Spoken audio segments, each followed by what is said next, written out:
तो good afternoon. हम लोग अब सामान्य अध्ययन के राजनीति और शासन के विषय वस्तु पर चर्चा करेंगे। अगर जीएस के किसी पोर्शन भाग को लेकर चलें तो हर पोर्शन अपने आप में इम्पॉर्टेंट होता है, लेकिन अगर राजनीति और शासन को लेकर चलें तो इसका इम्पॉर्टेंस थोड़ा अपने आप में ज़्यादा होता है। तो पहले इस बात को समझने का प्रयास करेंगे कि राजनीति शासन का पूरे जीएस के पेपर में किस तरह का इम्पॉर्टेंस या महत्व है। पहला चीज़ ध्यान रखिएगा कि अगर हम शासन को समझते हैं तो शासन की जो अवधारणा है वो अपने आप में इतनी व्यापक है कि शासन के समझ के आधार पर हम लोग जीएस के बाकी भाग की समझ को भी और अधिक बेहतर कर सकते हैं। अगला पॉइंट उठता है, अगर आप जीएस पेपर 4 को लेकर चलें जिसमें नैतिकता की बात करते हैं, तो पूरे जीएस पेपर 4 का जो संदर्भ है, जो रूपरेखा है, उसका मुख्यतः रूप से ध्यान है शासन में नैतिकता। तो कहीं ना कहीं शासन की जानकारी वो जीएस पेपर 4 में भी आपको हेल्प करेगा। अगला इंपॉर्टेंट एस्पेक्ट है राजनीति शासन को लेकर चलें तो पहला चीज़ जीएस के बाकी पेपर में इसका योगदान है, नैतिकता का संदर्भ शासन उसमें इंपॉर्टेंट होगा। और अगला चीज़ है कि राजनीति शासन जो है इसका संबंध प्रीलिम्स और मेंस मुख्य परीक्षा और दोनों परीक्षा से संबंधित है। तो कहीं ना कहीं राजनीति शासन का अपने आप में काफ़ी इंपॉर्टेंस है। अब यहाँ पे जिस पॉइंट पे ध्यान रखिएगा, चूँकि राजनीति शासन का संबंध प्रीलिम्स से भी है और मेंस से भी है, तो पहला जिस पॉइंट पे ध्यान रखना है कि जब विषय वस्तु की तैयारी करते हैं तो कभी प्रीलिम्स और मेंस को आपस में एक दूसरे से अलग करके नहीं चल रहा है। इसका बेसिक रीज़न है, अगर आप एक तरफ प्रीलिम्स को लेकर चलें और दूसरे तरफ मेंस को लेकर चलें तो पहला पॉइंट ध्यान रखिएगा कि प्रीलिम्स और मेंस ये परीक्षा का प्रारूप है, कोई विषय वस्तु का विभाजन नहीं है। जैसे फॉर एग्जाम्पल पॉइंट को समझने के लिए अगर हम राष्ट्रपति को लेकर चलें तो ऐसा नहीं हो सकता है कि प्रीलिम्स का राष्ट्रपति कोई और होगा और मेंस का राष्ट्रपति कोई और होगा। तो कहने का मतलब कि जब भी प्रीलिम्स और मेंस को लेकर चलते हैं तो हमेशा मान के चलिए कि प्रीलिम्स और मेंस एग्जाम का सिस्टम है, एक परीक्षा का प्रारूप है। इसके बेस पर हम विषय वस्तु को अलग करके नहीं समझ सकते हैं। तो बेस्ट तरीका है कि जब विषय वस्तु की तैयारी करते हैं राजनीतिक शासन के संदर्भ में तो हमेशा इसको सर्वांगीण तरीके से देखिए, व्यापक तरीके से देखिए और हमेशा देखिए एकीकृत तरीके से आपका। अगला जिस पॉइंट पर ध्यान रखिएगा कि अगर प्रीलिम्स और मेंस को लेकर चले तो कायदे से देखा जाए दोनों का मूल भाव एक है। अब जैसे फॉर एग्जाम्पल अगर प्रीलिम्स के आप क्वेश्चन पेपर्स को लेकर चलें तो प्रीलिम्स के पेपर को हम लोग कहते हैं बहुवैकल्पिक प्रश्न, मल्टीपल चॉइस क्वेश्चन। कहने का मतलब कि प्रीलिम्स के एग्जाम का जो नेचर है, जो परीक्षा की प्रकृति है, उसको आप कह सकते हैं ऑब्जेक्टिव है, वस्तुनिष्ठ है। लेकिन जब प्रीलिम्स के प्रश्नों का उत्तर कीजिएगा तो उत्तर करने के लिए विषय वस्तु के विश्लेषणात्मक समझ की जानकारी का होना भी अति आवश्यक है। तो कहने का मतलब कि प्रीलिम्स के एग्जाम का नेचर ऑब्जेक्टिव है, लेकिन ऑब्जेक्टिव प्रश्नों का सही उत्तर करने के लिए विषय वस्तु के सब्जेक्टिव अंडरस्टैंडिंग का होना भी अति आवश्यक है। उसी प्रकार से आप मेंस के पेपर को लेकर चलिए तो मेंस का पेपर डिस्क्रिप्टिव है।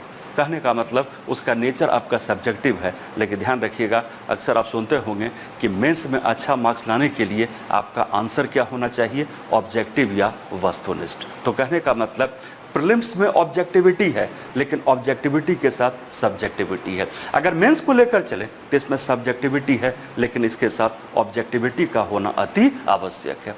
प्लस रिकॉल कीजिए, अगर प्रीलिम्स और मेंस के प्रश्नों को अंतर कीजिएगा तो बेसिक डिफरेंस क्या है कि प्रीलिम्स के जो प्रश्न होते हैं उसका संबंध इवेंट या घटना से होता है और मेंस का संबंध इशूज या मुद्दे से होते हैं। लेकिन आप खुद देखिए कि बिना हम इवेंट को समझे इशूज को नहीं समझ सकते हैं और मुद्दों की वास्तविक जानकारी तभी होगी जबकि घटनाक्रम को भी ध्यान में रखकर चला जाए। तो मेरा पहला सुझाव है कि जब भी राजनीतिक शासन के विषय को तैयार करते हैं तो पहला पॉइंट ध्यान रखिएगा कि प्रीलिम्स और मेंस का जो क्लासिफिकेशन है, वर्गीकरण परीक्षा के प्रारूप के आधार पर, उसको बिल्कुल ध्यान से हटा दीजिए। जब भी कोई विषय वस्तु टेकअप करते हैं, किसी टॉपिक को पढ़ते हैं तो टॉपिक को हमेशा टॉपिक के रूप में पढ़िए, उसके जितने डायमेंशन हैं उन सारे आयाम को कीजिए, ऑटोमेटिक वो दोनों का ध्यान रखिएगा, प्रीलिम्स का भी और मेंस का भी आपका।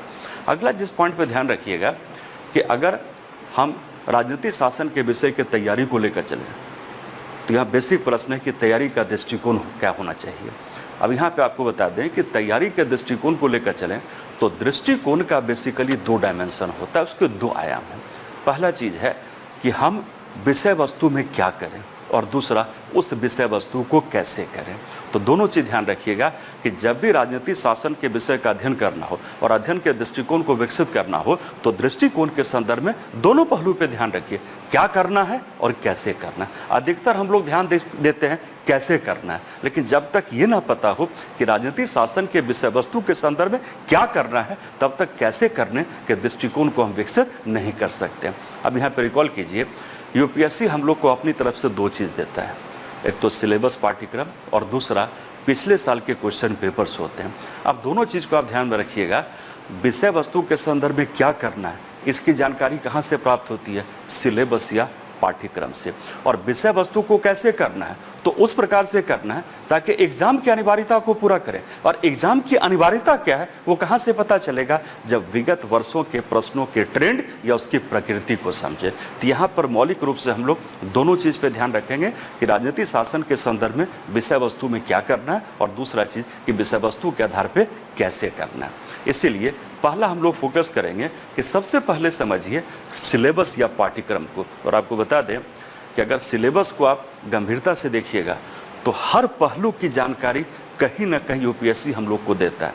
हम लोग नहीं समझ पाते, हम लोग की गलती है। जैसे फॉर एग्जाम्पल आप जरा सिलेबस को उठा के देखिए तो सिलेबस में कहता है संविधान, राजनीति और शासन जो है, और तब इसके साथ अगर जीएस पेपर 2 को आप लेकर चले इसमें कुछ टॉपिक सामाजिक न्याय के संदर्भ में और कुछ टॉपिक अंतर्राष्ट्रीय संबंध के संदर्भ में। तो कहने का मतलब अगर जीएस पेपर 2 को आप लेकर चले तो उसमें कुल मिला के 1 से 20 टॉपिक्स है आपके जो है।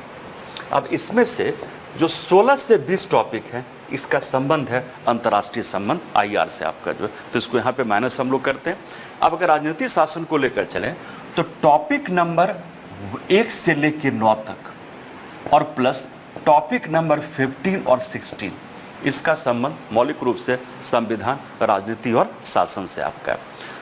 प्लस अब बच गया टॉपिक नंबर 10, 11, 12, 13, 14 आपका, इसका संबंध है विकास एवं सामाजिक न्याय से, डेवलपमेंट एंड सोशल जस्टिस आपका। तो यहाँ पे मौलिक रूप से हम लोग अभी चर्चा करेंगे संविधान के बारे में, राजनीति के बारे में और शासन के बारे में। तो इसका मौलिक रूप से संबंध होगा जीएस पेपर 2 के टॉपिक नंबर 1 से 9 आपका, और प्लस ऐड कीजिए टॉपिक नंबर 15 और 16 आपका जो। अब यहाँ पॉइंट समझिए कि अगर सिलेबस सिर्फ संविधान की बात करता है तो शायद सिलेबस काफ़ी आसान होता है। उसमें कुल मिला के हम लोग को क्या पढ़ना था कि भारत के संविधान के संदर्भ में 395 अनुच्छेद हैं, 12 अनुसूचित हैं, ये सिलेबस का आधार होता है। लेकिन सिलेबस संविधान से आगे जाता है और बात किसकी करता है, राजनीति की जो है। और अगर हम संविधान को लेकर चलें तो संविधान क्या है, राजनीति के कार्यप्रणाली का एक मूलभूत आधार। कहने का मतलब कि राजनीति के कार्यप्रणाली हेतु एक विधिक या वैधानिक रूपरेखा का होना अति आवश्यक है। और राजनीतिक प्रणाली को समझने के संदर्भ में अगर वैधिक रूपरेखा को लेकर चलें तो उसका उल्लेख किया गया भारत के संविधान के संदर्भ में। लेकिन अगर सिलेबस संविधान की बात करता है तो काफ़ी आसान होता है। सिलेबस एक स्टेप आगे जाता है और संविधान से जाता है राजनीति की ओर। अब यहाँ पे आपको बता दें, अगर हम प्रजातंत्र को लेकर चले तो प्रजातंत्र में शासन करने का अधिकार जनता के प्रतिनिधियों को दिया गया। कहने का मतलब कि प्रजातंत्र के संदर्भ में शासन का अधिकार राजनीति को दिया गया। लेकिन रिकॉल कीजिए कि कोई राजनीतिक संस्थान शासन तभी कर सकता है जब उससे तकनीकी सहयोग चाहिए। और तकनीकी सहयोग कहाँ से प्राप्त होता है, प्रशासनिक संस्थान से। जैसे फॉर एग्जाम्पल आप सब लोग जानते होंगे कि भारत में शासन करने का दायित्व मंत्रिपरिषद को सौंपा गया। अब रिकॉल कीजिए कि मंत्रिपरिषद के जो मेंबर होते हैं मंत्री, वो अपने आप में तकनीकी रूप से दक्ष नहीं होते हैं, तो बट नेचुरल मंत्रिपरिषद को शासन के लिए प्रशासनिक सहयोग चाहिए। सहयोग कहाँ से मिला, जो भारत सरकार के मंत्रालय एवं विभाग हैं। तो जब सिलेबस राजनीति की बात कर रहा है तो राजनीति का मतलब ही होता है कि संबंधित राजनीतिक संस्थान को आधार मान के चलिए और उसके प्रशासनिक संस्थान का भी अध्ययन कीजिए। यहाँ तक कि सिलेबस को देखिएगा, सिलेबस में ऑलरेडी उल्लेख है टॉपिक का मंत्रालय एवं विभाग। तो राजनीति का मतलब ये नहीं कि हम लोग का संबंध सिर्फ राजनीतिक संस्थान से। राजनीति का मतलब कि राजनीतिक संस्थान के साथ साथ प्रशासनिक संस्थान को भी समझा जाना अति आवश्यक है। और ऐसे भी कहा जाता है अगर हम सरकार को लेकर चलें तो सरकार के दो मौलिक स्तंभ हैं, राजनीति और प्रशासन। शासन राजनीति को करना है, लेकिन राजनीति शासन तभी कर पाएगा जब उसे प्रशासनिक एवं तकनीकी सहयोग चाहिए। तो नटसेल में ध्यान रखिएगा कि जब भी आपको भारत के सरकार को समझना हो तो दोनों चीज पे ध्यान रखिएगा, राजनीति पे भी और प्रशासन पे भी। अब आप कह सकते हैं कि सिलेबस तो बात करता है राजनीति की, तो प्रशासन के अध्ययन करने की जरूरत क्या है? बिना प्रशासन के हम राजनीति के अध्ययन को कभी भी परिपूर्ण नहीं बता सकते हैं। इसीलिए जब सिलेबस को देखिएगा तो सिलेबस अपनी तरफ से हर बात क्लियर कर रहा है कि हम लोग को किस पहलू पे ध्यान देना है, किस तरीके से ध्यान देना है, जब ध्यान देंगे तो प्राथमिकता का क्रम क्या होगा, ये सब कहीं न कहीं सिलेबस में अपने आप में निहित है। उसी प्रकार से जैसे हमने कहा कि मंत्रिपरिषद राजनीति बना तो प्रशासन बना मंत्रालय एवं विभाग, उसी प्रकार से रिकॉल कीजिए, आप लोग सब अवगत होंगे कि मंत्रिपरिषद के आंतरिक संरचना के संदर्भ में गठित किया गया मंत्रिमंडल को। मंत्रिमंडल क्या है? एक राजनीतिक संस्थान है। अब मंत्रिमंडल देश का सर्वोच्च नीति निर्धारक अभिकरण है, लेकिन यहां भी रिकॉल कीजिए कि मंत्रिमंडल एक राजनीतिक निकाय है। नीति निर्माण को लेकर चले तो नीति के निर्माण के संदर्भ में राजनीति के साथ साथ और भी कई पहलुओं की जरूरत पड़ती है, जैसे तकनीकी कारक है, प्रशासनिक कारक है, विधिक कारक है, तो बट नेचुरल वो सारा सहयोग किसके द्वारा दिया गया? मंत्रिमंडल सचिवालय के द्वारा। उसी प्रकार से अगर मंत्रिपरिषद के प्रमुख को लेकर चले, मंत्रिमंडल के प्रमुख को लेकर चले, उसको कहते हैं प्रधानमंत्री। प्रधानमंत्री अपने आप में एक राजनीतिक संवैधानिक पद है। प्रधानमंत्री को भी दैनिक प्रशासनिक कार्यों के लिए सहयोग चाहिए। सहयोग कहां से मिलता है? प्रधानमंत्री कार्यालय से। तो खुद देखिए, सिलेबस तो राजनीति की बात किया, उसमें मंत्रिपरिषद है, मंत्रिमंडल है, प्रधानमंत्री हैं, लेकिन उस प्रत्येक राजनीतिक संस्थान को समझने के लिए सिलेबस खुद इस बात की मांग करता है कि राजनीतिक संस्थान के समकक्ष प्रशासनिक संस्थानों का अध्ययन किया जाना भी अति आवश्यक है। इसीलिए जब मंत्रिपरिषद का अध्ययन करें तो मंत्रालय विभाग का अध्ययन करें, जब मंत्रिमंडल का करें तो मंत्रिमंडल सचिवालय का करें, जब प्रधानमंत्री का करें तो प्रधानमंत्री कार्यालय का करें। तो सिलेबस सिलेबस संविधान की बात किया, संविधान के साथ ये राजनीति को लेकर चला, जब राजनीति को लेकर चला तो राजनीति के साथ ये प्रशासन को लेकर चलता है। और ध्यान रखिएगा, जब राजनीति प्रशासन दोनों को मिला दें तो यही क्या बनता है? सरकार। तो कहने का मतलब सरकार के दो मौलिक स्तंभ हैं, एक राजनीति और दूसरा प्रशासन। और सरकार को समझने के लिए जितना ध्यान आपको राजनीति पे देना है उतना ही ध्यान प्रशासन पर दिया जाना अति आवश्यक है। लेकिन ध्यान रखिएगा कि अगर सिलेबस सिर्फ राजनीति सरकार तक सीमित होता तब भी सिलेबस काफी आसान होता है। सिलेबस और अधिक चुनौतीपूर्ण बनता है जब एक स्टेप और आगे जाता है और ये कहता है शासन।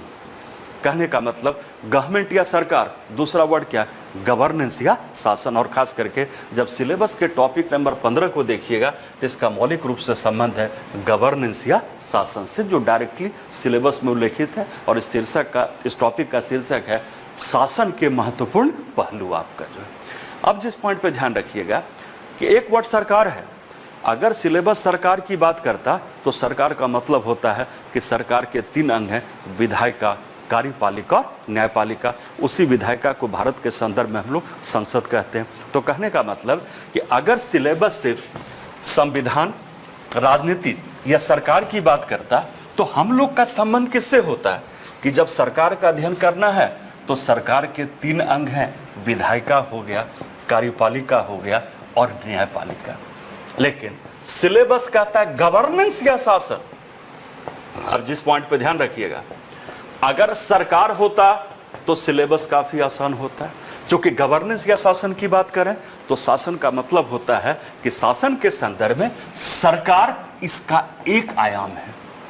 तो बाकी आयाम क्या बच गए? दूसरा बना बाजार या मार्केट, और तीसरा हम लोग कहते हैं सिविल समाज संगठन आपका जो है। अब थोड़ा सा रिकॉल कीजिए कि अगर सिलेबस सिर्फ सरकार की बात करता है तो सिलेबस के टॉपिक का संबंध होता है संसद, कार्यपालिका, न्यायपालिका से। लेकिन चूंकि सिलेबस शासन की बात करता है तो गवर्नेंस या शासन की बात करने के कारण सिलेबस के कई सारे टॉपिक आपको मिलेंगे जिसका संबंध सरकार के बाहर से। सिलेबस कहता है प्रेशर ग्रुप या दबाव समूह की भूमिका। प्रेशर ग्रुप किसका पार्ट है? सिविल समाज का। तो किसका हिस्सा हुआ? गवर्नेंस या शासन का। सिलेबस को पढ़िएगा, सिलेबस कहता है गैर सरकारी संगठनों की भूमिका। स्वयं सहायता समूह की भूमिका। अब रिकॉल कीजिए, अगर सिर्फ गवर्नमेंट या सरकार की बात करते तो हम लोग के टॉपिक का संबंध सिर्फ होता सरकार के आंतरिक संरचना से, सरकार के आंतरिक कार्यप्रणाली से। और सरकार के आंतरिक संरचना का मतलब भी होता है कि सिलेबस कहता विधायिका, विधायिका मतलब क्या होता, संसद होता, तो संसद का मतलब है राष्ट्रपति, लोकसभा और राज्यसभा। अगर कार्यपालिका की बात करते, जैसा हमने कहा राजनीतिक कार्यपालिका, प्रशासनिक कार्यपालिका, जैसे राजनीति का संस्थान हो गया उसी प्रकार से प्रशासन का संस्थान। अगर सिलेबस सिर्फ सरकार की बात करता तो न्यायपालिका पढ़ते, उसमें क्या पढ़ते, सर्वोच्च न्यायालय, उच्च न्यायालय, अधीनस्थ न्यायालय, और उसी का विस्तारीकरण होता है ग्राम न्यायालय आपका। लेकिन चूंकि सिलेबस गवर्नेंस या शासन की बात करता है तो कई सारे सिलेबस के टॉपिक ऐसे हैं जो विधायिका, कार्यपालिका, न्यायपालिका से आगे हैं। जैसा हमने कहा प्रेशर ग्रुप, हित समूह, दबाव समूह हो गया आपका, गैर सरकारी संगठन, स्वयं सहायता समूह। तो ऐसे शीर्षक के देने का मतलब ही है कि सिलेबस की जो अपेक्षा है वो सरकार तक सीमित ना होकर गवर्नेंस या शासन तक। नटसेल में ध्यान रखिए, अगर गवर्नेंस या शासन को लेकर चले तो गवर्नेंस का मतलब होता है गवर्नमेंट प्लस नेटवर्किंग, सरकार का नेटवर्किंग। नेटवर्किंग किसके साथ, उन संगठनों के साथ, उन संस्थानों के साथ जो कि सरकार से बाहर है। और वैसे संस्थान को हम लोग क्या कहते हैं, सिविल समाज संगठन आपका जो। तो पहला चीज ध्यान रखिएगा कि जब राजनीति शासन का अध्ययन करते हैं तो सिर्फ अपने आप को भारत के संविधान तक सीमित करके मत चलिए। संविधान के आधार पर राजनीति की बात कीजिए, राजनीति के आधार पर प्रशासन की बात कीजिए, और गवर्नमेंट से आगे बढ़िए। और गवर्नमेंट से आगे बढ़ के कहाँ पे जाना, गवर्नेंस या शासन पे आपका। अगला जिस पॉइंट पे ध्यान रखिएगा कि सिलेबस को हमेशा दो तरीके से विश्लेषित करके समझिए। जैसे एक वर्ड होता है एक्सप्लिसिट। एक्सप्लिसिट का मतलब जो ऑलरेडी सिलेबस के टॉपिक के रूप में लिखा गया है, जो पढ़ के ही समझ में आता है कि हमको क्या करना है। और दूसरा चीज होता है इम्प्लिसिट, निहित आपका। निहित का मतलब कि डायरेक्टली उस टॉपिक का उल्लेख तो नहीं किया गया, लेकिन जिस टॉपिक का उल्लेख किया गया उसमें वो टॉपिक खुद समाहित है। जैसे फॉर एग्जाम्पल आप पूरे राजनीति शासन के सिलेबस को पढ़िएगा, देखिएगा कहीं भी राष्ट्रपति शब्द का प्रयोग नहीं किया गया। क्या इसका मतलब ये हुआ कि राष्ट्रपति सिलेबस के अंदर नहीं है? लेकिन जब सिलेबस कहता है संसद, तो संसद का मतलब ही होता है राष्ट्रपति, लोकसभा और राज्यसभा। उसी प्रकार से कहीं सिलेबस राज्यपाल की बात नहीं करता है, लेकिन सिलेबस कहता है राज्य विधानमंडल। जब राज्य विधानमंडल को लेकर चलेंगे तो उसके अभिन्न अंग के रूप में राज्यपाल को लेकर चलना अति आवश्यक है। उसी प्रकार से कहीं सिलेबस ना तो प्रधानमंत्री की बात करता है, ना तो मंत्रिपरिषद की बात करता है, ना तो मंत्रिमंडल की बात करता है, ना तो मंत्रिमंडल समितियों की बात करता है, लेकिन एक टॉपिक लिख दिया कार्यपालिका। जब कार्यपालिका की बात करेंगे तो बट नेचुरल ऐसे संगठनों या संस्थानों का अध्ययन किया जाना अति आवश्यक है। तो पहला चीज ध्यान रखिएगा कि जब भी सिलेबस को पढ़ते हैं तो जो टॉपिक लिखा है उस टॉपिक का अपने आप में विस्तारीकरण कीजिए। जब विस्तारीकरण कीजिएगा तो उस टॉपिक से खुद कई सारे सब टॉपिक निकलेंगे। अगला जिस पॉइंट पर ध्यान रखिएगा कि सिलेबस में जो लिखा गया है उससे प्रश्न पूछे जाते हैं 10%, खास करके अगर मेंस या मुख्य परीक्षा को लेकर चलिए। और जो सिलेबस में नहीं लिखा गया उससे प्रश्न पूछे जाते हैं 90% जो। जैसे फॉर एग्जांपल टॉपिक नंबर 2 कहता है संघ एवं राज्यों के बीच के कर्तव्यों का विभाजन जो है। तब उसके बाद सिलेबस कहता है संघीय ढांचे से संबंधित विभिन्न मुद्दे एवं चुनौतियां। रिकॉल कीजिएगा, जब पूरे सिलेबस को पढ़िएगा तो पूरे सिलेबस में इस तरह का वर्ड काफ़ी मिलेगा, अन्य मुद्दे, अन्य चुनौतियां, अन्य संस्थान, अन्य निकाय। अब ये अन्य निकाय कौन से हैं, संस्थान कौन से हैं, चुनौतियां कौन से हैं, मुद्दे कौन से हैं, विषय कौन से हैं, उसको सिलेबस परिभाषित नहीं करता है। और यही कारण है कि ध्यान रखिएगा ये सब जो वर्ड है वो सिलेबस के गतिशीलता को दर्शाता है। और सबसे बड़ी बात, एक पॉइंट और समझिए, अगर यूपीएससी चाह भी ले तो सारे मुद्दों, सारे चुनौतियों को वो पहले से पूर्वानुमान करके सिलेबस में परिभाषित नहीं कर सकता है। This point clear? तो खास करके हर टॉपिक के साथ जो इस तरह का वर्ड होता है, मुद्दे, चुनौतियां, विषय, तो उस पर विशेष रूप से ध्यान रखिए। अक्सर वही प्रश्न का विषय होता है। और कायदे से देखा जाए तो यही जो वर्ड है वो जीएस या राजनीति शासन को पढ़ने में विषय को रुचिकर बनाता है और यही इसको प्रदान करता है डायनेमिज्म, गतिशीलता आपका। अगला जिस पॉइंट पे ध्यान रखिए, कई सारे सिलेबस के जो टॉपिक हैं उस टॉपिक को आपको थोड़ा सा एग्जाम के हिसाब से समझना होगा। अब जैसे फॉर एग्जाम्पल टॉपिक नंबर 1 कहता है संविधान। अब पहला चीज ध्यान रखिए, टॉपिक 1 कहता है संविधान, इसका मतलब ये नहीं कि सिर्फ संविधान का मतलब टॉपिक 1 से होगा।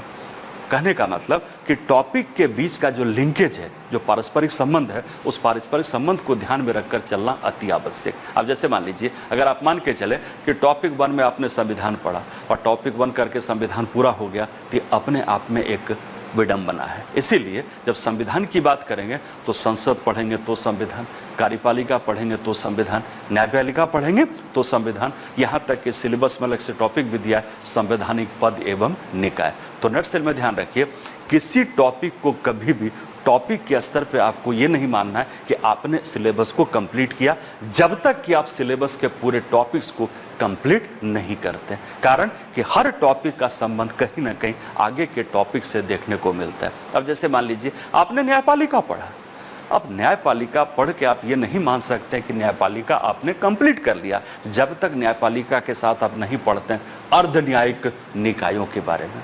अब न्यायपालिका को आपने पढ़ लिया, सिलेबस का कहता शक्ति का पृथक्करण। शक्ति के पृथक्करण का मतलब कि सरकार के 3 अंगों के बीच के परस्पर संबंध को लेकर चलना अति आवश्यक है। उसी प्रकार से जब टॉपिक 1 पढ़िएगा संविधान, तो उसमें आपको सब टॉपिक मिलेगा, उपशीर्षक मिलता है महत्वपूर्ण प्रावधान।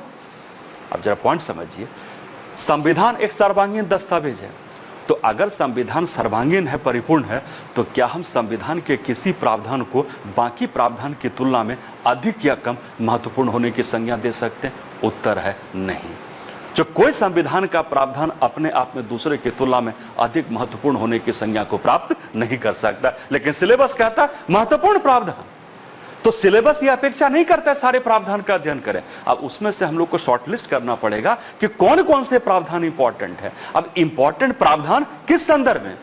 संविधान के दृष्टिकोण में नहीं। अगर संवैधानिक दृष्टिकोण को लेकर चले तो हर प्रावधान उतना ही इंपॉर्टेंट है। तो महत्वपूर्ण प्रावधान का मतलब क्या हुआ? जो प्रावधान एग्जाम के लिए इंपॉर्टेंट हो उसको महत्वपूर्ण मानेंगे। अब प्रश्न उठता है कि किस तरह से प्रावधान का हम वर्गीकरण करें या क्लासिफिकेशन या प्राथमिकता को तय करें कि कौन सा प्रावधान अधिक इंपॉर्टेंट होगा। उसका तरीका है कि सिलेबस में जो टॉपिक दिए गए उन टॉपिक को बेस मान के चलें। जिन प्रावधान की जरूरत सिलेबस के टॉपिक को समझने के संदर्भ में होगा वो प्रावधान हम लोग के लिए इंपॉर्टेंट होगा। दूसरा तरीका, कई सारे प्रावधान ऐसे होते हैं जो कि न्यायपालिका के विश्लेषण का विषय वस्तु होता है, वो प्रावधान हम लोग के इंपॉर्टेंट होगा। कुछ प्रावधान ऐसे होते हैं जो अधिक चर्चा में रहते हैं, वो प्रावधान हम लोग के लिए इंपॉर्टेंट होगा। तो यहाँ पे ध्यान रखिएगा कि सिलेबस को जितना गंभीरता से अच्छे समझिएगा, आपको बता दें, उतना ही आपका काम आसान होगा जो है।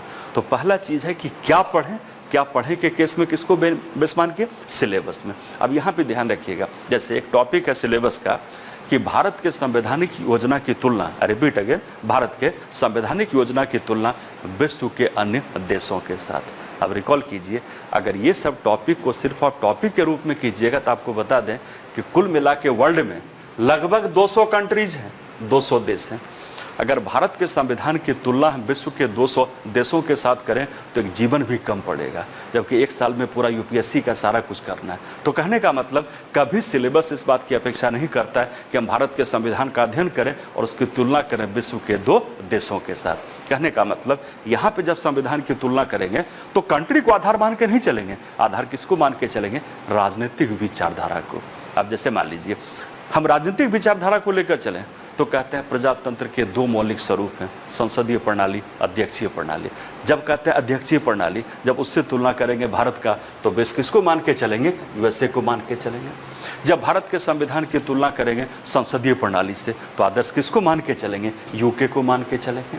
लेकिन विश्व के कुछ ऐसे देश जैसे फ्रांस को लेके चलिए, अब फ्रांस में क्या? अध्यक्षीय प्रणाली बनाम संसदीय शासन प्रणाली। तो तीसरा तुलना किससे कर लेंगे? फ्रांस से कर लेंगे। तो सिलेबस तो कहता है तुलना विश्व के अन्य देशों से। अब हम लोग को अपनी तरफ से बुद्धिमत्ता का प्रयोग करना और ये देखना है कि सिलेबस का एक्चुअल आशय क्या है, और इस एक्चुअल आशय को बेस मान के जब तैयारी करेंगे तो अधिक हम लोग का तैयारी सटीक होगा। और आपको बता दें कि राजनीतिक शासन को ऐसे पढ़ना बहुत आसान है, आप उसको पढ़ते रहिए, उसका कोई एंड नहीं होगा।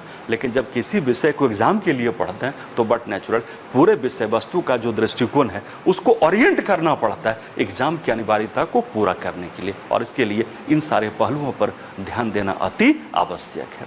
अगला जिस पॉइंट पर ध्यान रखिए, जीएस में चूंकि वर्ड लिमिट है, टाइम लिमिट है, तो मेरा सुझाव है कि जब भी कोई सिलेबस के टॉपिक को करते हैं तो सबसे पहला कोशिश कीजिए कि टॉपिक के जितने भी माइक्रो डायमेंशंस हो सकते हैं, आई रिपीट अगेन, टॉपिक के जितने माइक्रो डायमेंशन हो सकते हैं उन माइक्रो डायमेंशंस आयाम को पहले पहचानिए और तब हर डायमेंशन को तैयार कीजिए। इसीलिए जब आप सिलेबस को करते हैं एक तरीका होता है कि आपने टॉपिक को किया माइक्रो स्तर पे, व्यापक स्तर पे।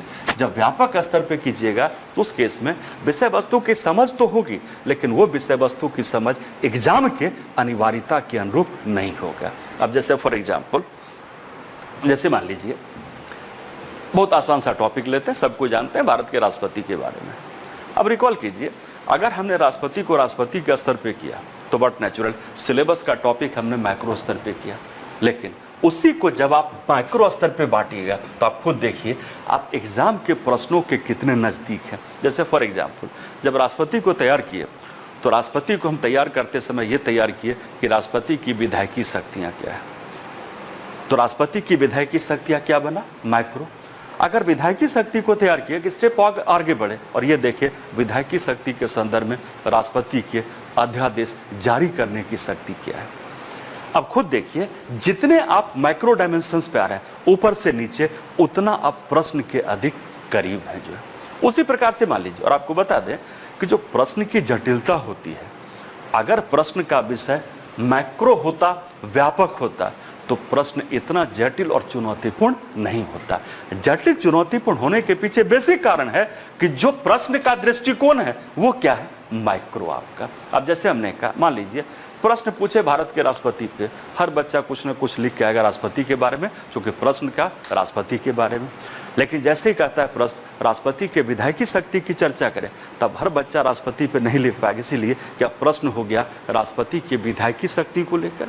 प्लस अगर विधायकी शक्ति को लेकर चले तो उसमें कई प्रकार के शक्तियों को शामिल किया गया, प्रश्न कर दिया राष्ट्रपति के अध्यादेश जारी करने के शक्ति को लेकर, प्रश्न और अधिक विशिष्ट होता चला गया, बट नेचुरल। अब यहाँ जो उत्तर लिखेगा वो कौन बच्चा लिखेगा, जिसने विषय वस्तु को अधिक सूक्ष्म तरीके से या उसके हर आयाम को पहले से पढ़ चुका है।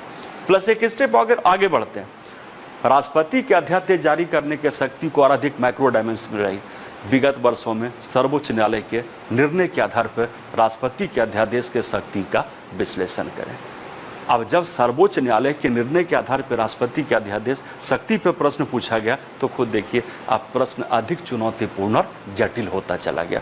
तो मेरा सुझाव है कि जो टॉपिक दिए गए हैं उन टॉपिक को माइक्रो मानिए, उसके जितने डायमेंशंस हो सकते हैं, जितने आयाम, उनको माइक्रो तरीके से बांटिए और तब उन डायमेंशंस को तैयार कीजिए। आप अधिक एग्जाम के प्रश्नों के नजदीक रहिएगा जो है।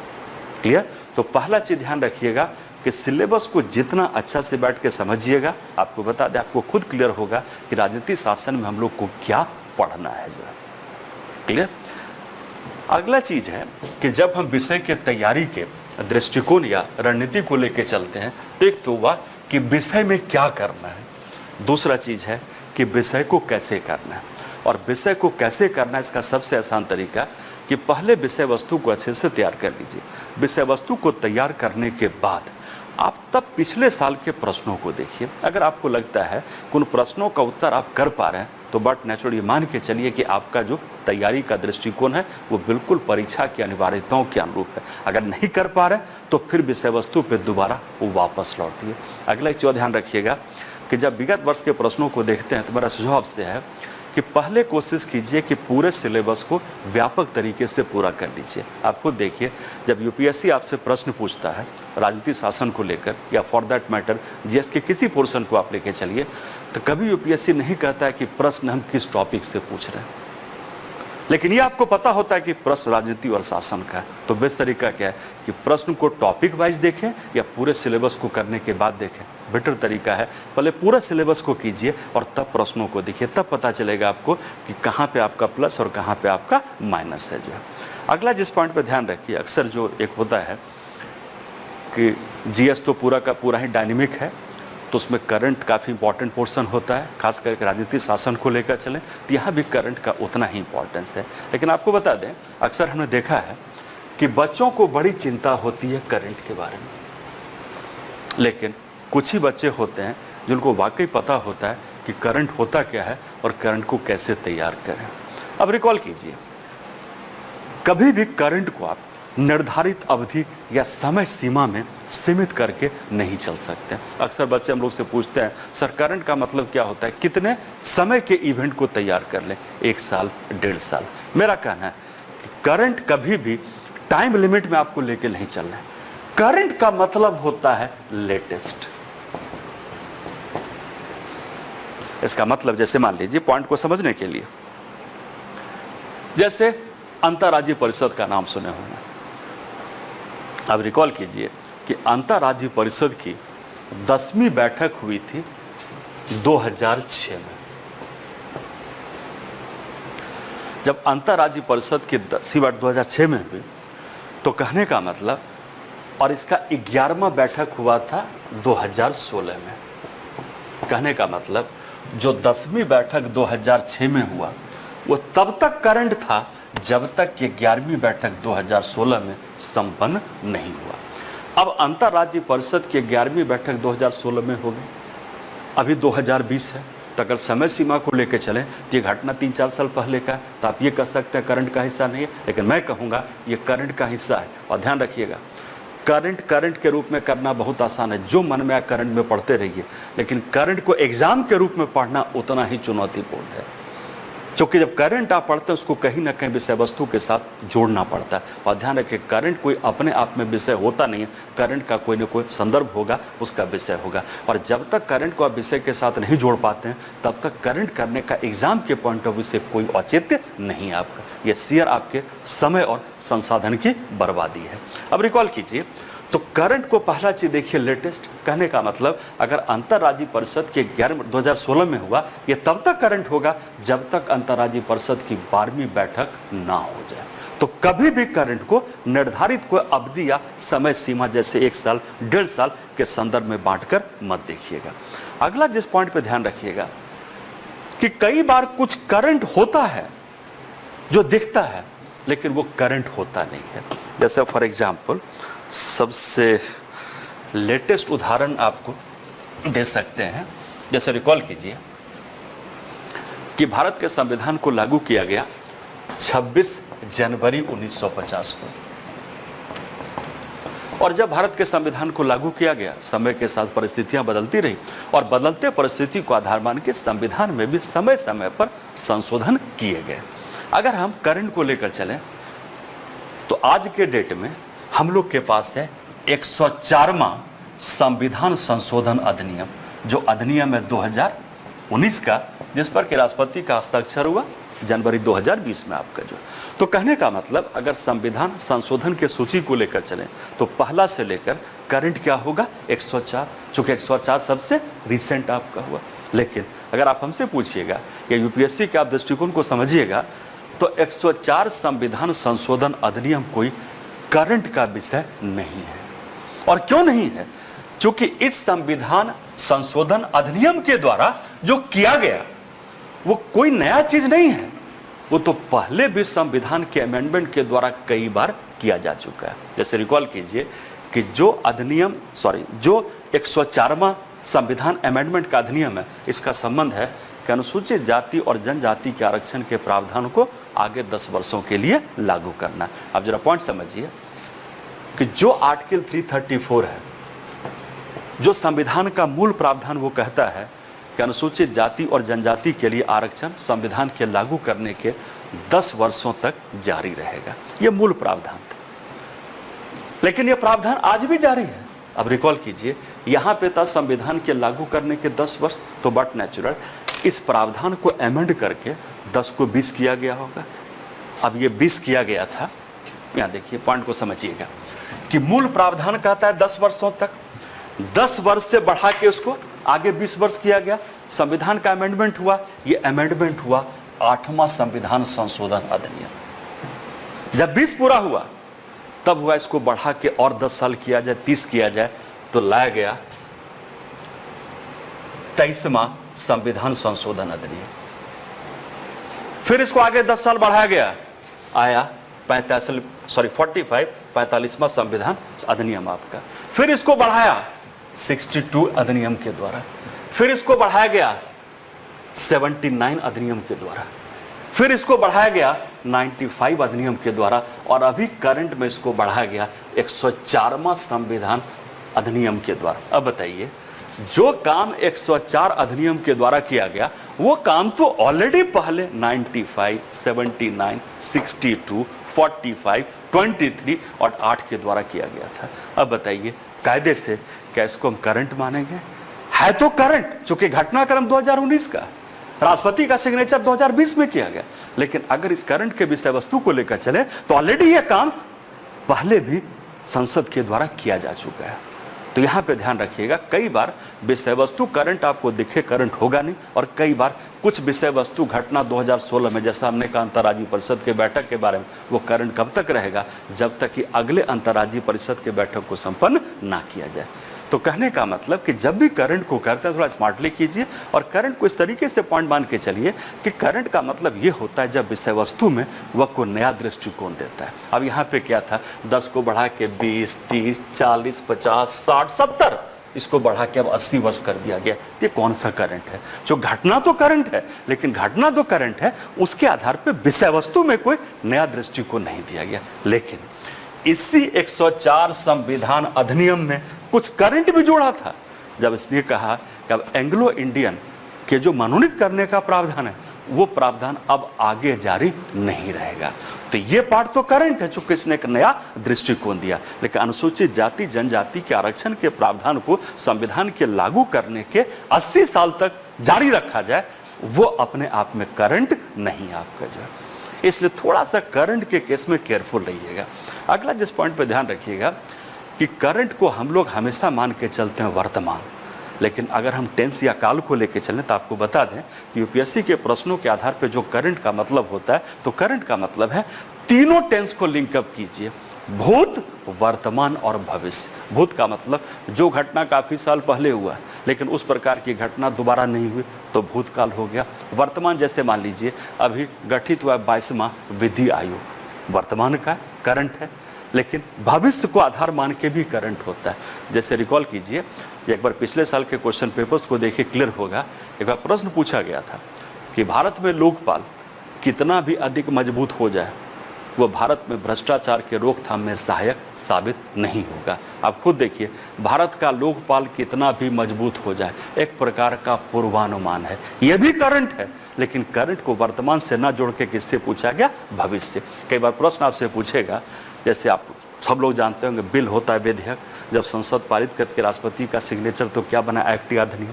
अब जैसे प्रश्न पूछेगा कि अगर ये बिल अधिनियम बन जाए, आप सोचिए अगर ये बिल अधिनियम बन जाए तब उसके प्रभाव पे प्रश्न पूछा गया, तो बिल अधिनियम बन जाए तब उसके प्रभाव पे प्रश्न पूछा गया, तो बट नेचुरल ये प्रश्न क्या है? करंट तो है, लेकिन करंट को किससे जोड़ा? फ्यूचर टेंस या भविष्य काल से। उसी प्रकार से रिकॉल कीजिए, कई बार जो करंट इवेंट होता है जब तक उसको बैकग्राउंड के साथ आप जोड़ के नहीं देखिएगा तब तक उस करंट का कोई प्रयोजन एग्जाम के लिए नहीं है। जैसे आज न्यूज़पेपर्स आप लोग पढ़े होंगे, अगर आज के पेपर को लेकर चलें तो सबसे इंपॉर्टेंट हम लोग करंट था उपभोक्ता संरक्षण अधिनियम 2019 को लागू किया गया आज से जो है। अब रिकॉल कीजिए, उपभोक्ता संरक्षण अधिनियम 2019 को आज से लागू किया गया, तो सिर्फ इस अधिनियम के प्रावधान को पढ़ के हम करंट पे कमांड नहीं कर सकते हैं, कारण ये अधिनियम बना जब उपभोक्ता संरक्षण अधिनियम 1986 के प्रावधान को बदल दिया गया। अब कहने का मतलब जब प्रश्न आपसे पूछेगा तो 2019 के उपभोक्ता संरक्षण अधिनियम को लेकर चलेगा, लेकिन इससे तुलना कर सकता है 1986। जैसे मान लीजिए प्रश्न आपसे पूछ सकता है कि उपभोक्ता संरक्षण अधिनियम 2019 किस प्रकार से संरक्षण अधिनियम 1986 का एक संशोधित स्वरूप है, या जब 2019 के इंपॉर्टेंस पे प्रश्न आपसे पूछा गया कि उपभोक्ता संरक्षण अधिनियम 2019 का इंपॉर्टेंस क्या है, तो हमेशा ध्यान रखिए कि जब किसी भी चीज के इंपॉर्टेंस को आप समझते हैं तो उसका कोई न कोई संदर्भ होगा। शून्य में हम किसी चीज के इंपॉर्टेंस को नहीं समझ सकते। अब ये प्रश्न उठा, अगर उपभोक्ता संरक्षण अधिनियम 2019 के इंपॉर्टेंस को लेकर चलना हो कि किस प्रकार से अधिनियम इंपॉर्टेंट है, तो इसका मतलब इसका संदर्भ क्या होगा कि जो 1986 का अधिनियम था उसकी कुछ व्यवहारिक सीमाएं थी, और समय के परिवर्तन के साथ जब बाजार की अर्थव्यवस्था बदली तो बट नेचुरल 1986 का अधिनियम अपने आप में अप्रासंगिक होता चला गया। तो जब तक 1986 के अधिनियम के प्रावधान की जानकारी आपके पास नहीं है, तब तक चाहकर भी आप 2019 के अधिनियम जिसको करंट मानते हैं, आप उसके साथ न्याय नहीं कर सकते। तो इन सारे दृष्टिकोण को ध्यान में रख के चलिए और तब कहीं ना कहीं इसको करंट को जोड़िए। और एक चीज पॉइंट फिर से रिपीट कर दें कि करंट कोई विषय नहीं है, करंट का कोई विषय वस्तु होता है। जब तक विषय वस्तु के जानकारी को प्राप्त नहीं करेंगे तब तक उस पर करंट डेवलपमेंट को समझा जाना संभव नहीं है। और अगला जिस पॉइंट पे ध्यान रखिएगा कि जब करंट को आप पढ़ लेते हैं या कई सारे करंट इवेंट आते रहते हैं, तो एक चीज ध्यान रखिएगा कि हर करंट प्रश्न का विषय नहीं बन सकता है। तो जब करंट को पढ़ते हैं, देखिए कि उसमें किस तरह के प्रश्न पूछने की संभावना है, किस तरह से विषय वस्तु के साथ उसको जोड़ के पूछा जाता है। तो उन पॉइंट्स ऑफ व्यू को आधार मान के आप चाहें तो करंट को प्रिपेयर कर सकते हैं। जो सिलेबस के बाद, करंट के बाद अगला जो इंपॉर्टेंट एस्पेक्ट होता है, जिसको हम कहते हैं कि किसी भी अध्ययन का सोर्स क्या होना चाहिए। यहाँ पे आपको बता दें कि जब विषय को करते हैं तो सोर्स आपके 3 तरह के होते हैं। प्राइमरी सोर्स हैं, सेकेंडरी सोर्स हैं, टर्शियरी सोर्स हैं। मेरा सुझाव से है कि कम मेहनत में अगर अधिक अच्छा करना हो तो हमेशा फोकस कीजिए प्राइमरी सोर्सेज पे। पॉइंट समझिए, क्वेश्चन सेटर जो होते हैं, ऐसा नहीं कि रात में सपना देख के सुबह प्रश्न बनाते होंगे, उनका भी कोई सोर्स होता है, स्रोत होता है। अब जरा पॉइंट समझिए, अगर क्वेश्चन सेटर का सोर्स, हमारे सोर्स, इन दोनों के बीच में विलय हो जाए तो बट नेचुरल ये एग्जाम अपने आप में काफ़ी आसान है। लेकिन मान लीजिए जो क्वेश्चन सेटर का सोर्स है और जो हम लोग के पढ़ने का सोर्स, अगर दोनों में डाइवर्जेंस होगा, दोनों में प्रतिरोध होगा, तो बट नेचुरल ये एग्जाम अपने आप में काफ़ी कठिन है। तो पहला चीज़ ध्यान रखिएगा कि कोशिश कीजिए हमेशा प्राइमरी सोर्स, जैसे एनसीईआरटी बुक्स क्या है, प्राइमरी सोर्सेज हैं। भारत सरकार के द्वारा जो कुछ प्रकाशित दस्तावेज, वो क्या है, प्राइमरी सोर्सेज हैं। उसी तरह से शैक्षणिक जगत में कुछ ऐसे पाठ्य पुस्तक होते हैं जो कि मान्यता प्राप्त, जैसे अगर भारत के संविधान को पढ़ना हो तो हम लोग रेफर कर सकते हैं डी बसु को, जो है भारत के संविधान को पढ़ना तो PM बख्शी देख सकते हैं। भारत के राजनीति शासन को समझना हो तो बुक आते हैं नारंग के द्वारा, या आपको समझना हो कि सरकार से शासन की ओर तो एक NBT का बुक आता है कुलदीप नैयर के द्वारा। तो कहने का मतलब कि कई सारे बुक्स ऐसे हैं जो प्राइमरी। उसी प्रकार से मान लीजिए मिनिस्ट्री डिपार्टमेंट को देखिए, हर मिनिस्ट्री डिपार्टमेंट का वेबसाइट होता है, उस वेबसाइट पे जाइए, उस वेबसाइट को देखिए, ऑटोमेटिक आप। उसी तरह से विधि आयोग है, विधि आयोग समय समय पर कई सारे रिपोर्ट या प्रतिवेदन देता है, उन रिपोर्ट्स को पढ़िए। नीति आयोग का वेबसाइट, उसको देखिए। तो नटसेल में ध्यान रखिए कि जितना आपका सोर्स प्राइमरी होगा बट नेचुरल, उतना आपकी तैयारी अधिक बेटर होगी। जो अगला जिस पॉइंट पे ध्यान रखिएगा कि न्यूज़पेपर मस्ट है, बिल्कुल उसको पढ़िए। लेकिन आपको बता दें कि न्यूज़पेपर को IAS के भावी उम्मीदवारों को ध्यान में रख के नहीं प्रकाशित होता है। न्यूज़पेपर का संबंध तो समाज के प्रत्येक वर्गों से। अब हम लोग को देखना है कि न्यूज़पेपर से कैसे अपने काम की चीज़ निकालें।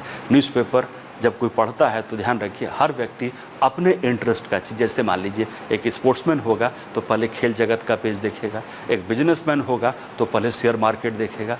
तो यहाँ पे न्यूज़पेपर को अपने हिसाब से ओरिएंट करना। अब ये काम हो सकता है आपके लिए डिफिकल्ट हो, तो उसका बेस्ट तरीका है कि विजन IAS के द्वारा जो मंथली मैगजीन्स आती हैं, जो करंट अपडेट्स आते हैं, उनको देखिए। चूँकि वो सब जो सोर्सेज आपको, उसमें क्या है कि न्यूज़पेपर में अधिक जो समय देते हैं उस टाइम को बचाना है और आपको कोशिश करना है कि न्यूज़पेपर को कैसे मोल्ड करके पढ़ें। तो इस मामले में ये सब मेटल आपको सहयोग देगा उसमें। अगला जिस पॉइंट पे ध्यान रखिएगा कि जब भी आप सोर्सेज को लेके चलते हैं तो आपको बता दें कि सोर्स में से 2 चीज़, एक होता है आंकड़ा, एक होता है सूचना। जब भी आप सोर्सेज को पढ़ते हैं तो कोशिश कीजिए उससे सूचना को प्राप्त करना।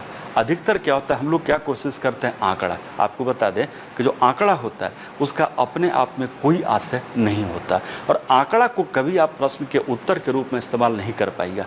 आंकड़ा का विश्लेषण कीजिए। जब आंकड़ा का विश्लेषण करते हैं तो उससे कुछ आशय प्राप्त होता है, उस आशय को हम लोग कहते हैं सूचना। और आपको बता दें खास करके पहले था कृषि क्रांति, फिर वह औद्योगिक क्रांति, आज के डेट में सूचना क्रांति है। और सूचना क्रांति होने के कारण ध्यान रखिए सूचना का भंडार है, लेकिन आपको बता दें हर सूचना वास्तविकता में सूचना नहीं होता है। जब तक वो हमारे काम का ना हो, वो सूचना अपने आप में कोई अर्थ नहीं रखता। ये अक्सर आप सुनते होंगे, water water everywhere but not a drop to drink. कहने का मतलब कि आंकड़ा सूचना का भंडार है, लेकिन हम लोग को आंकड़ा का विश्लेषण करके सूचना को प्राप्त करना, और जो आपको सूचना दिखता है उसको सूचना मत मानिए जब तक वो सूचना कोई आपके आशय या अभिप्राय को व्यक्त ना करे जो है। तो इन सब चीज पे ध्यान रखिएगा जब करंट को कीजिएगा। अगला है कि जब आपने अवधारणा को समझ लिया, उसके व्यवहारिकता को देख लिया, तो कंसेप्ट के बाद उसका एप्लीकेशन होता है प्रैक्टिकलिटी। कहने का अवधारणा, उसका अनुप्रयोग। जब दोनों स्टेज आपने पार किया, तब तीसरा इंपॉर्टेंट स्टेज होता है प्रैक्टिस या अभ्यास। और प्रैक्टिस अभ्यास के लिए आपको जो राइटिंग प्रैक्टिस है, लेखन अभ्यास, उस पर ध्यान देना अति आवश्यक है। अब यहाँ भी ध्यान रखिएगा, और इस बात को सब लोग मानेंगे कि प्रश्न का उत्तर करना बहुत आसान होता है, क्योंकि उत्तर में आप जो चाहे लिख सकते हैं, कोई दिक्कत नहीं है। इसीलिए प्रश्न के उत्तर लिखने पे ध्यान मत दीजिए, अधिक ध्यान दीजिए कि प्रश्न का उपयुक्त या सटीक उत्तर क्या होगा। अदरवाइज अगर आपने विषय वस्तु को ठीक से नहीं समझा, आप प्रश्न का उत्तर कर रहे हैं, तो प्रश्न का उत्तर करने में कहीं कोई दिक्कत नहीं, आप जो चाहे अपनी तरफ से लिख सकते हैं। खास करके हम लोग प्रजातांत्रिक देश के नागरिक हैं, लिखने में कहीं कोई मनाही नहीं है। लेकिन ध्यान रखिएगा, उत्तर का मतलब ये नहीं, उत्तर का मतलब है सटीक उपयुक्त उत्तर लिखना। और सटीक उपयुक्त उत्तर कब होगा? जब पहले विषय वस्तु की समझ हो।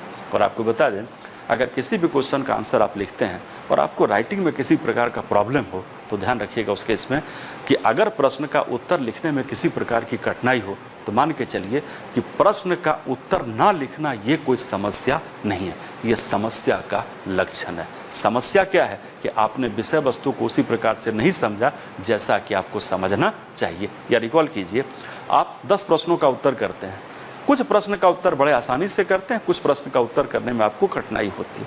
आप वही हैं, आपकी लेखन शैली वही है। तो क्या कारण है कि कुछ प्रश्न का उत्तर आपने बेहतर तरीके से किया और कुछ प्रश्न का उत्तर आपने बेहतर तरीके से नहीं किया? इसका मतलब जिन प्रश्नों का उत्तर आपने बेहतर तरीके से किया, उस प्रश्नों के विषय की आपके पास अधिक बेहतर जानकारी थी। तो कहने का मतलब जितना विषय वस्तु की समझ अच्छी होगी, उतना प्रश्न का उत्तर करना आसान होगा जो। प्लस जैसा हमने पहले भी कहा, उसको फिर से रिपीट कर दें कि जब भी प्रश्न का उत्तर करते हैं, टॉपिक वाइज मत कीजिए, पहले एक बार पूरे सिलेबस को पढ़िए। जब पूरे सिलेबस को पढ़ते हैं, तब उसके बाद जब प्रश्न का उत्तर कीजिए, ऑटोमेटिक आपका उत्तर लिखने का जो शैली है या जो विषय वस्तु है, वो काफ़ी पहले से बेटर होगा। क्लियर?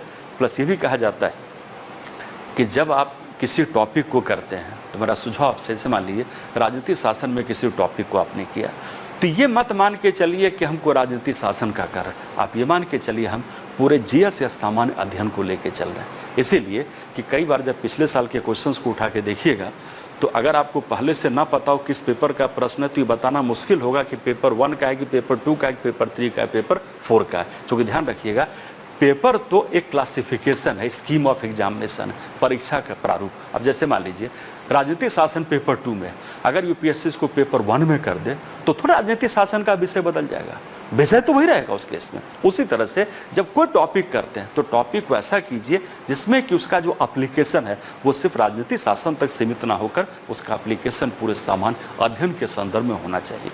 और एक वर्ड पे हमेशा ध्यान रखिएगा कि सामान्य अध्ययन, अक्सर प्रॉब्लम होता है कि बच्चे सामान्य ज्ञान को सामान्य अध्ययन मान लेते हैं।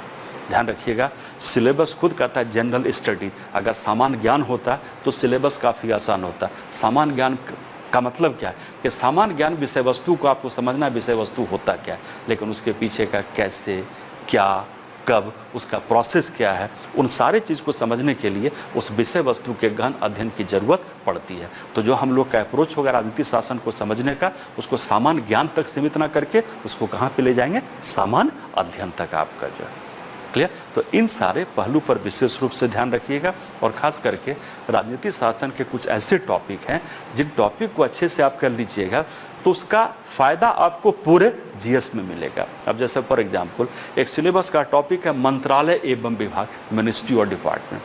अगर मैं आपसे कहूँ कि अगर मिनिस्ट्री डिपार्टमेंट को आप कर लेते हैं, तो मिनिस्ट्री डिपार्टमेंट का प्रयोग तो हर टॉपिक में, यह भी कहना गलत नहीं होगा कि जितने जीएस के पोर्शन हैं, जरा सा रिकॉल कीजिए, हर जीएस का पोर्शन कहीं ना कहीं सरकार का कार्य है।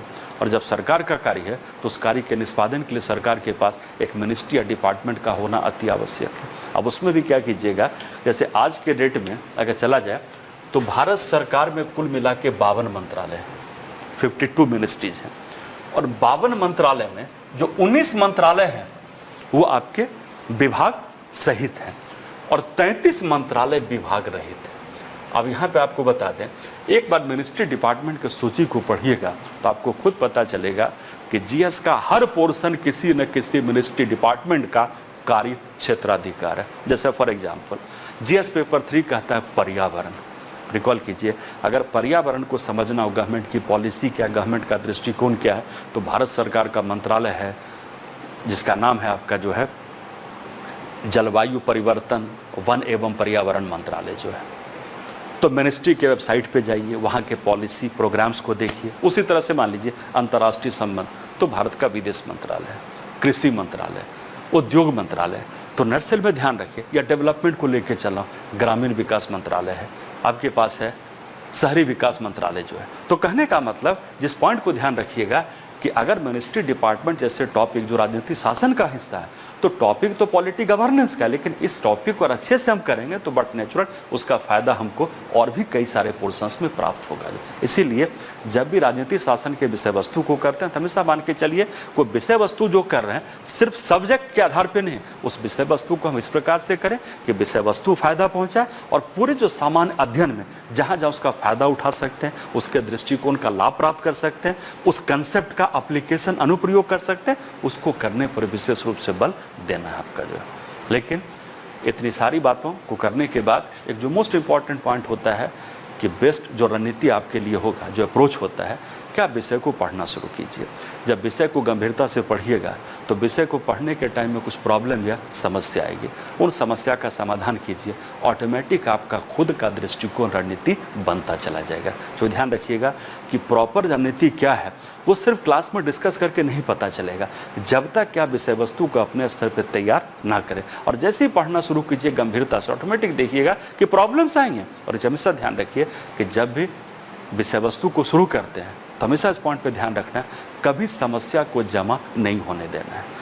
जब विषय वस्तु को पढ़ते हैं प्रॉब्लम आती है, समस्या का समाधान कीजिए। उससे क्या होता है, विषय में रुचि आपकी बनी रहेगी और अगला कंसेप्ट समझने में आपको आसानी होगा। जो तो बेस्ट तरीका है कि विषय वस्तु को अच्छे से पढ़ना शुरू कीजिए, प्राइमरी सोर्सेज को बेस मानिए, प्राथमिक स्रोतों को आधार मानिए, ऑटोमेटिक पढ़िएगा, समस्या आएगी उसका समाधान कीजिए, समाधान करके आगे बढ़िएगा तो खुद ब खुद आपको एक रणनीति मिलता जाएगा। जो और आपको बता दें इस एग्जाम में इतने परमुटेशन कॉम्बिनेशन है कि किसी एक रणनीति को फॉलो करके एक बच्चा दूसरे बच्चे के सक्सेस को प्राप्त नहीं कर सकता। तो आपको खुद अपने स्ट्रेटजी को डेवलप, उसमें है गाइडेंस आपको हर जगह से मिलेगा, लेकिन मोस्ट इंपॉर्टेंट क्या है कि अपने स्ट्रेटजी को खुद आप डेवलप कीजिए।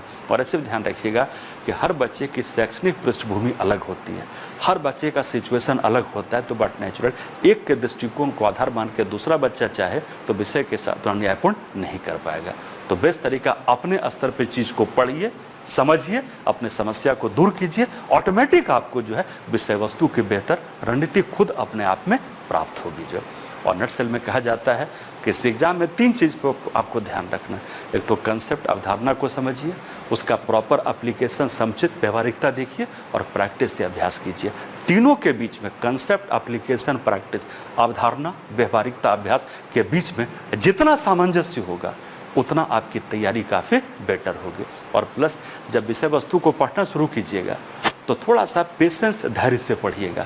और आपको बता दें पूरा का पूरा एग्जाम ही पेशेंस का है। ये पेशेंस आपके स्तर पे, पेरेंट के स्तर पे, टीचर के स्तर पे, संस्थान के स्तर पे, तो बड़ा पेशेंसली यहाँ पे काम करना पड़ेगा, धैर्यपूर्वक। जैसे कहा जाता है कि जब विषय वस्तु को आप शुरू कीजिएगा तो आपको अधिक समय देना पड़ेगा, लेकिन जो परिणाम प्राप्त होगा वो कम होगा। इसी को आप कह सकते हैं कि जब विषय वस्तु के स्टार्टिंग चरण को आप लेके चलते हैं तो वहाँ पे क्या इनपुट आपको ज़्यादा देना पड़ेगा, लागत आपका ज़्यादा होगा समय को लेकर, लेकिन आउटपुट थोड़ा कम होगा। घबराना नहीं है, एक नॉर्मल चीज़ है जो हर स्टूडेंट के साथ होता है। कुछ टाइम के बाद आपको लगेगा कि जो आपने इनपुट दिया, जो आपने समय दिया, उसके बराबर आपको आउटपुट या निर्गत प्राप्त हो रहा है। जब इस स्टेज को आप अचीव कर लेते हैं, अगला स्टेज जो होता है बड़ा सुखद होता है, जहाँ पे इनपुट कम होता है, लागत कम होता है, उसका आउटपुट या प्रभाव या परिणाम अधिक होगा। और जिस दिन आपको लगे कि कम इनपुट में अधिक आउटपुट आपको मिल रहा है, विषय वस्तु को समझने के संदर्भ में आप ये मान के चलिए आप सफलता के उतना ही करीब हैं। लेकिन जो स्टार्टिंग का 2 स्टेज है उसमें काफ़ी पेशेंस से आपको पढ़ना पड़ेगा। और ख़ास करके समराइज करने के लिए अंत में आपको बताना चाहेंगे कि इस पूरे एग्ज़ाम का नेचर ऐसा है कि आपको बता दें, खास करके जो न्यू कमर, जो नए बच्चे हैं, जब आप विषय वस्तु को पढ़ना शुरू कीजिएगा, हम पूरे जीएस की बात कर रहे हैं, विशेषकर राजनीति शासन की, क्योंकि स्ट्रेटजी ऑलमोस्ट सबका मिलता जुलता है, विषय वस्तु में अंतर है, कि जब पढ़ना शुरू कीजिएगा, जब 2-3 महीना पढ़िएगा तब आपको पता चलेगा कि आपने वाकई पढ़ना शुरू किया है। तो 2-3 महीने का जो अध्ययन होता है वो तो बिल्कुल एक तरह से देखा जाए कि विषय वस्तु के साथ आपको अवगत कराता है, आपको एक गति देता है, ऊर्जा देता है जो। तो कहने का मतलब कि शुरू का 2-3 महीना पढ़िए, ये मत देखिए कि पढ़ के कितना हमको मिल रहा है। आपको बता दें, अगर आप 2-3 महीने सिंसियरली पढ़ा, 2-3 महीने के बाद खुद आपको आउटपुट दिखना शुरू हो जाएगा कि आपने विषय वस्तु की समझ को स्टार्ट कर दिया। जब विषय वस्तु की समझ होगी तो धीरे धीरे ऑटोमेटिक क्या होता है, विषय वस्तु में परिपक्वता होती है। इसलिए इस एग्जाम को ओवरनाइट सोचिएगा कि रातों रात हम विषय को तैयार करके इसके मास्टर बन जाए, तो बिल्कुल संभव नहीं आपका जो। तो स्लो एंड स्टडी चलिए, लेकिन कंसिस्टेंसी को बना के चलिए। और खास करके उम्मीद करते हैं कि आप लोग अच्छे से पढ़ाई कर रहे होंगे, और इस वातावरण स्वास्थ्य पर भी ध्यान देना जरूरी है। तो दोनों चीज़ को बेस मान के चलिए और समय के साथ चीज़ों को कीजिए, ऑटोमेटिक आप अच्छा करेंगे। और बट नेचुरल है कि कभी भी अगर विषय वस्तु को लेकर किसी प्रकार की चिंता घबराहट हो, तो आपको बता दें ये चिंता घबराहट सबको होती है। अंतर क्या होता है, कुछ लोग उस घबराहट से इतना घबरा जाते हैं कि विषय वस्तु में रुचि खो देते हैं। आपको विषय वस्तु के रुचि को बना के रखना है, और विषय वस्तु की रुचि को बना के चलिए, कहीं कोई दिक्कत नहीं होगा जो है। तो इसी चर्चा के साथ हार्दिक शुभकामनाएं, बेस्ट ऑफ लक, अच्छे से कीजिए एंड गुड लक।